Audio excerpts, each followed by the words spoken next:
अस्सलाम वालेकुम फ्रेंड्स, मैं हूं अदनान और आप देख रहे हैं मेरा यूट्यूब चैनल अदनास गार्डन। फ्रेंड्स, उम्मीद करता हूं आप सब दोस्त खैरियत से होंगे और गार्डनिंग को खूब अच्छी तरह एंजॉय कर रहे होंगे। दोस्तों, आज की इस वीडियो में मैं आपके साथ ये अपने कुछ स्पाइडर प्लांट्स शेयर करने वाला हूं। मेरे पास 3 किस्म के जो है वो स्पाइडर प्लांट्स हैं। वो तीनों मैं आपके साथ आज कम्प्लीटली शेयर करूँगा फुल इन्फॉर्मेशन के साथ, और साथ ही साथ कुछ आपको इसकी केयर टिप्स भी शेयर करूँगा जिसकी वजह से आप भी स्पाइडर प्लांट्स को सही तरह से ग्रो करा सकते हैं।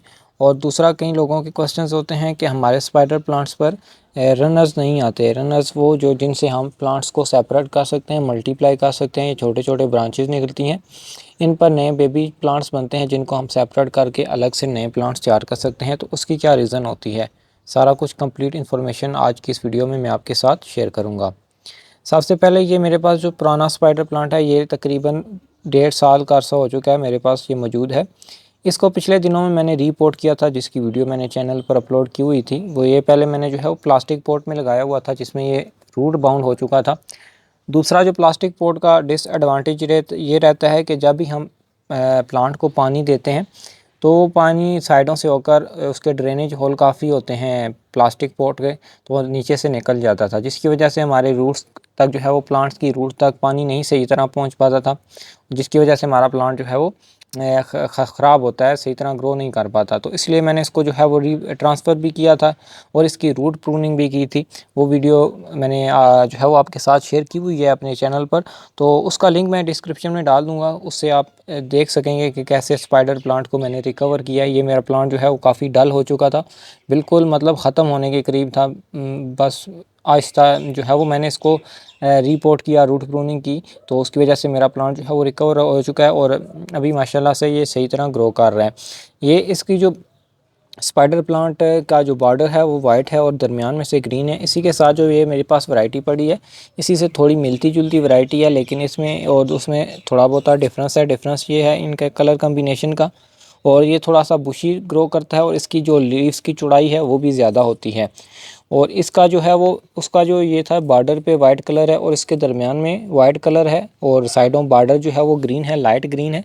इसका जो कलर है थोड़ा डार्क ग्रीन है और इसका जो है वो लाइट ग्रीन है, और इसके दरमियान में जो है वो काफ़ी अच्छी तरह जो है वो इस पर रनर्स आते हैं। दरमियान में से जो छोटी छोटी ब्रांचेस आती हैं उनमें से रनर्स भी निकलते हैं। और ये हैंगिंग पोट्स के लिए जो है वो ये वाली जो वैरायटी है वो बहुत ही बेस्ट रहती है, क्योंकि ये ग्राउंड के ऊपर फैलती है। ये भी वैरायटी बेस्ट है, लेकिन ज़्यादा जो खूबसूरत लगती है वो ये वाली वैरायटी है। इसके नेम स्पाइडर प्लांट है, लेकिन स्पाइडर प्लांट की जो स्पीशीज़ हैं, वैरायटीज़ हैं, वो 200 से अबव हैं। तो इनके अलग कोई नाम नहीं है, लेकिन सिर्फ हम कलर्स के जो है वो पहचान करते हैं। तीसरी जो वैरायटी है मेरे पास वो ये लश ग्रीन वाली है। ये एक छोटे से रनर से मैंने ग्रो किया था। फुटपाथ पे ये प्लांट लगा था, उसमें से मैंने वहाँ से एक ये रनर लेके आया था, तो उसी से ये मेरे पास इतना बड़ा प्लांट तैयार हुआ है। ये स्पाइडर प्लांट लश ग्रीन वाला है। स्पाइडर प्लांट बहुत ही खूबसूरत, ये इंडोर या फिर सेमी शेडेड एरिया में काफ़ी अच्छी तरह ग्रो करता है। फुल सनलाइट पर आप इसे मत रखिएगा, फुल सनलाइट पर जो है बर्न हो जाएगा। तो सेमी शेड, पार्शियल शेड, जहाँ पर इसको थोड़ी बहुत ही छन कर धूप मिलती रहे, तो उस कंडीशन में ये ग्रो करता रहता है।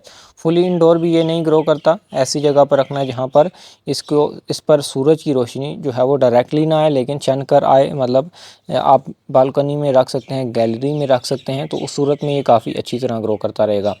और दूसरा, इसकी जो सॉइल है वो आपने अच्छी वेल ड्रेन सॉइल प्रिपेयर करनी है, जिसमें पानी खड़ा ना हो। वेल ड्रेन सॉइल में ये काफ़ी अच्छी तरह ग्रो करता है।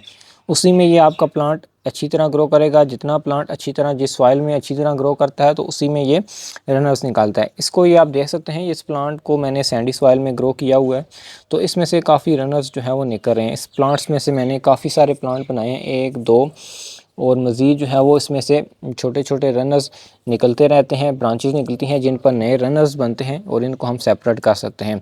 दूसरी चीज़ आपने इसमें ये करनी है कि इसको जो गमले की रिक्वायरमेंट है, पोट साइज़ की रिक्वायरमेंट है, वो इतना चौड़ा, मतलब इसका डायामीटर इतना ज़्यादा ना हो, लेकिन उसकी जो है वो डेप्थ ज़्यादा होनी चाहिए। मतलब उसकी गमले की जो नीचे की तरफ गहराई है वो ज़्यादा होनी चाहिए, क्योंकि इसके जो रूट्स हैं वो ट्यूब्स की फॉर्म में ग्रो करती हैं। छोटे छोटे ट्यूब्स बनते हैं और वो नीचे की तरफ ग्रो करते हैं। जितना डीप गहरा आप इसको पोट देंगे, उसमें ये अच्छी तरह ग्रो करेगा, खुशी से ग्रो करेगा। और इसी तरह जब नीचे से अच्छी तरह ग्रो करेगा, उसकी रूट्स अच्छी तरह ग्रो होंगी, तो उसको जो है वो ऊपर से भी उतनी ज़्यादा अच्छी और फास्ट ग्रो होगी और उसमें से ज़्यादा रनर्स निकलेंगे। सो इसलिए आपने इसको जो है वो डीप पॉट प्रोवाइड करना है। और दूसरा, इसमें मॉइस्चर की थोड़ा बहुत होल्ड रहना चाहिए। ह्यूमिडिटी को ये पसंद करता है, ज़्यादा सॉइल ड्राई नहीं रखनी, मॉइस्ट रखनी है, ज़्यादा गीली भी नहीं होनी चाहिए।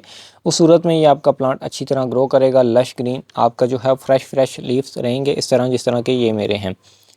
तो ये कुछ जो मेरे जहन में टिप्स आ रही थी, care tips about spider plant, और साथ ही साथ आपके साथ जो है ये अपनी स्पाइडर प्लांट की कुछ कलेक्शन मैंने आपके साथ शेयर की है। मज़ीद मैं ऐड करता जाऊंगा, जो टाइम गुजरता है मुझे इससे डिफरेंट कोई वैरायटीज़ मिलती है तो वो भी मैं ऐड कर दूंगा अपने गार्डन में। तो उम्मीद करता हूँ आज की वीडियो आपको पसंद आई होगी। वीडियो पसंद आए तो वीडियो को लाइक कर दीजिएगा। फ़िलहाल के लिए इतना ही, चलते हैं, अल्लाह हाफ़िज़।